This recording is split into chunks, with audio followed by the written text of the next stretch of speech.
His friend is actually working on performance, and then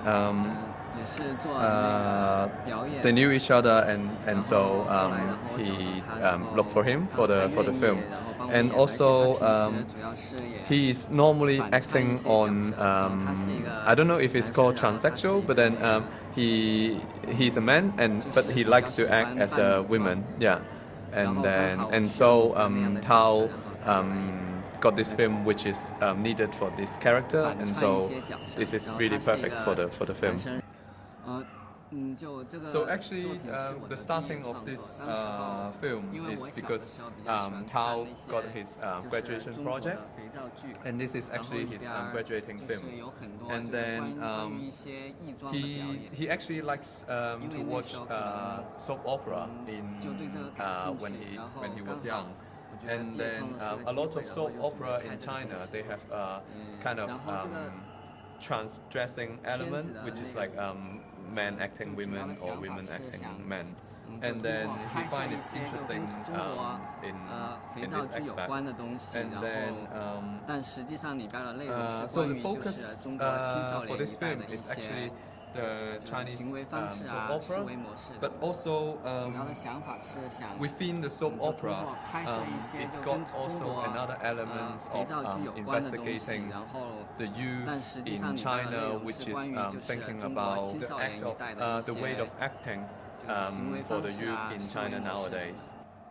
So he thinks it's actually a way of mixing the traditional and also modernity, which is visually is very traditional, which you see the costume and also yeah, I think maybe costume is the best way to experience the traditional way. But then, on the other hand, the acting and also the way of thinking, which represented by the characters, are actually very contemporary and actually representing the nowadays in China. So first of all, he think about memory is actually a feeling or like an experience for every person, and then in his work, there is always like a notion about his own personal experience, and then particularly especially in his work, is kind of describing a kind of particular memory in his in what he has passed. And also it become kind of like a mini narrative about what he has experienced. And then for nature, that's always a focus in his work, because he is actually grown up in countryside in China, and so he has been very used to about the nature and also like plants and also animals that he can really get close to, and so these things really affect his way of working. And then about ideology, he thinks that he's actually a very traditional mind. He has been influenced a lot about by traditional thinking. Maybe yeah, because he think about how traditional visual context or like aesthetics can actually be more than the traditional, but also representing contemporary phenomena, like what you see in his film now. Yeah. So for the color aspect, he don't think actually he have been manipulating a lot about the color, because what he want is like to representing a truth, and then he want it to be non-artificial, and also he thinks it's actually influenced by his early experience in the nature or like in the village. And then about the weight of camera and also yeah.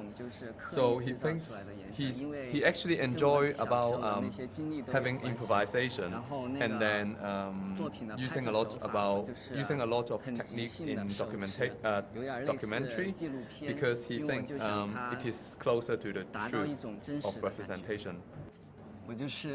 So what he said is like, so he looked it up, Video Brazil in internet, and then and he submit his work, and then yeah, he's here. The religion aspect is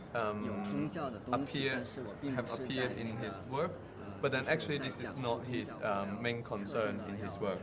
The more focus of his work is actually how he see identity. The urban space and also the nature kind of they merge together, or like how they interact within each other.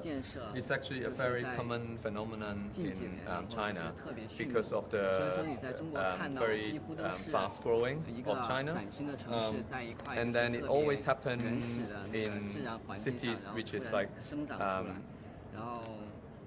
it seems to be like a very natural environment, and then suddenly one part of it become very urban, and then it's kind of like the urban space is kind of hijacking the natural space. But then this is very common as a contemporary Chinese phenomenon. So it's actually also coming from his personal experience, because when he was young, he was always thinking himself to be Mongolian. No reason. He just feels like he is a Mongolian. Yeah. And then so he looked it up about so by chance he find a term called Mongolism yeah on the internet, and then actually it also because in Chinese it's also talking about Down syndrome, so it's actually equivalent between Down syndrome and also Mongolism. And then so he was thinking like this is actually relating to how he want to tell us about the contemporary Chinese phenomenon, about the youth experiencing kind of it's being kind of yeah, so what he means is like the young people in China, they are kind of like experiencing very segregated experience between the traditional Chinese society and also the contemporary phenomenon happening now. And so he thinks that this kind of phenomenon is kind of like a syndrome, which is yeah. So he described it as kind of Mongolian. 这个本来就是那个就是西方社会，然后对那个唐氏综合。From what he researched, is actually the Mongolism is actually a very common or is developed by the West, and then the term actually got a discrimination element, and so in the end it kind of being neglected and then turns into the Down syndrome. Yeah. 我觉得这个病是一种 what he thinks about 就永远不可能被 this issue is actually he thinks this is a long-term in search of the cure, but actually he thinks there is the situation is non-curable, and also it happens in every society in the world. But then he thinks that what the youth or like what's the young people is aspiring, looking for or aspiring, it's like to chase for the cure even they know that it don't exist.